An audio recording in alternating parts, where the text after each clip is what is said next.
మా అన్నగారు చల్లగా ఉండాలన్నవా? అయ్యో వారి బిడ్డలు చల్లగా ఉండాలన్నవా? వారి కొడుకులు చల్లగా ఉండాలన్నవా?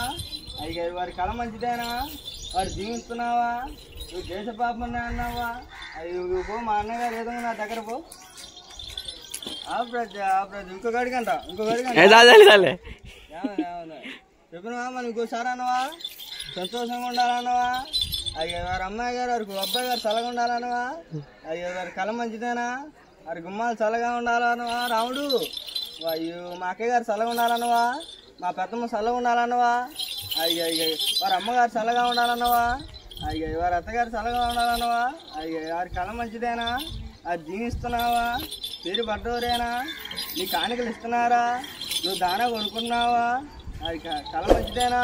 అయ్యో ఇంకో మళ్ళీ ఇంకోసారి అంట దగ్గర పో ఇంకొక అడిగంట. మా అన్నగారు చల్లగా ఉండాలరా, పాట పాడ ఒకటి. అబ్బాయి గారు చల్లగా ఉండాలి. ఎగదగదా నీ గుమ్మ కాడి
మా కాళ్ళ మీద కూర్చోండి. మా కాళ్ళ మీద వారి కొడుకులు వారి బిడ్డలు చల్లగా శుభోద్యోగులు కలిసి శుభారాలు గడి మెండపోదలే తొడిగలి బద్దతోడు ఆమోదులు చల్లగా చూసి ఒకరావుడు పేరు చెప్పి అడసుకోసారి వచ్చి బద్దతోడు ఆమోదులు వారి కొడుకులు వారి బిడ్డలు చల్లగా ఉంటే మనవలు మనవరాలు పేరు మీదికెళ్ళి వారి చేనులు వారి పంటలు వారి పైరు మీదికెళ్ళి అర్చగాలు వారి డ్యూటీల మీదికెళ్ళి ఇలా అరువు వారాన్ని ఆవుల మందులు కలిగి అర్థంబర్లు కలిగి కొల మందులు కలిగి కొడుకులు కలిగి శుభోద్యోగులు కలిగి సంతోషంగా చెప్పు ఇలా పౌరింపి జీవించి సంతోషంగా ఉండాలి.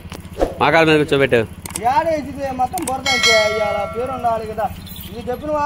దగ్గర వారి కుమారు గట్రా అయ్యో అయ్యో కింద ఇందాక భయపడుతున్నా. ఇంకొద్దులే ఆడే సంతోషంగా ఏడ బురద అంటే మొత్తం అంటే బురద అంటున్నా తప్పదు వేయాలా. ఏడేసిలేండి మొత్తం అంటిగా. అందుకేనే బాధ, లేకపోతే ఏ పెట్టడానికి ఇంత చేసిన ఇవాళ మా బాబు గారు చల్లగా ఉండాలి, వారి గుమ్మాలు చల్లగా ఉండాలి.